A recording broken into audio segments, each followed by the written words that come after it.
Mi solidaridad con Daniel Coronel.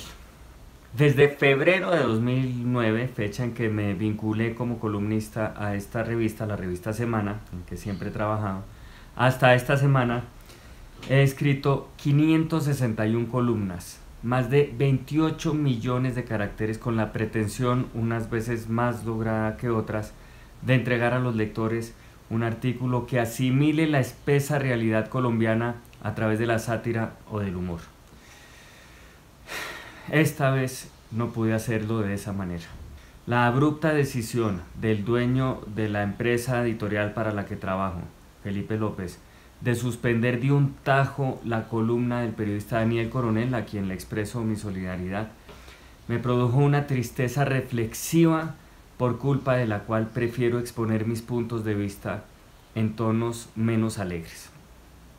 a lo mejor parecidos a los momentos que atravesamos. Cualquiera que haya formado su criterio periodístico al lado de Felipe López, como ha sido mi caso de siempre,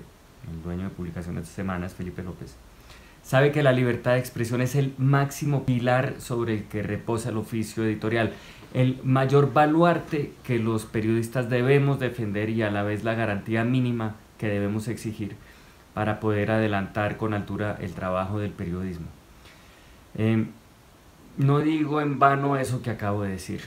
A lo largo de estos 10 años y de otros más en que trabajé para Publicaciones Semana como director de la revista Soho, no solo he podido gozar de una libertad absoluta para expresar opiniones y adelantar ocurrencias de alto voltaje,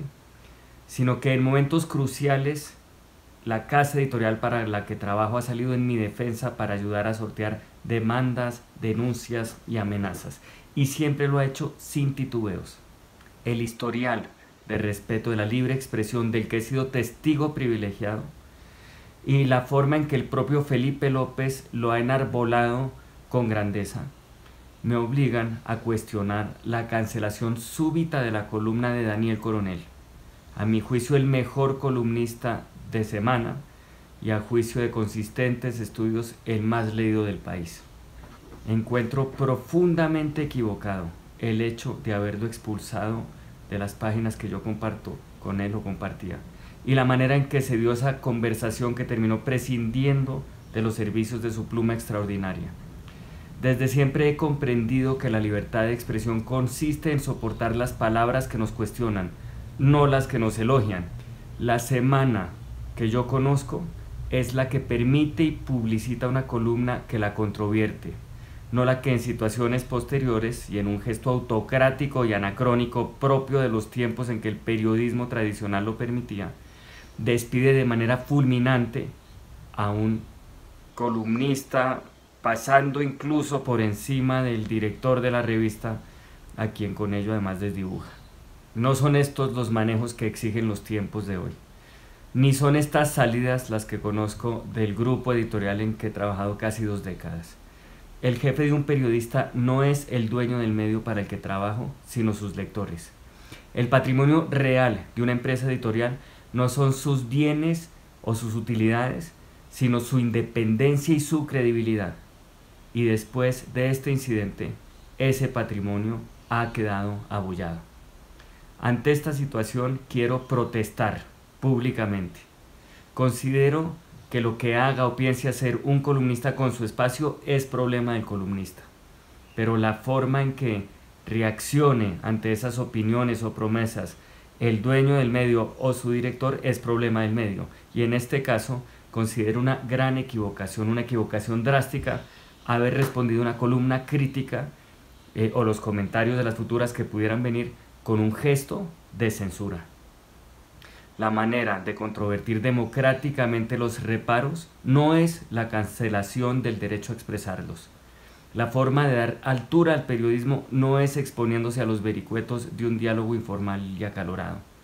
Resulta increíble que por culpa de este brusco timonazo, el foco del debate en uno de los medios más importantes de Colombia ya no sea la directriz letal con que el ejército abona terreno para cultivar nuevos casos de falsos positivos, sino las discusiones de cocina sobre cómo y por qué y en qué términos Semana expulsa a un columnista que contribuyó a la grandeza de su marca y es considerado ejemplo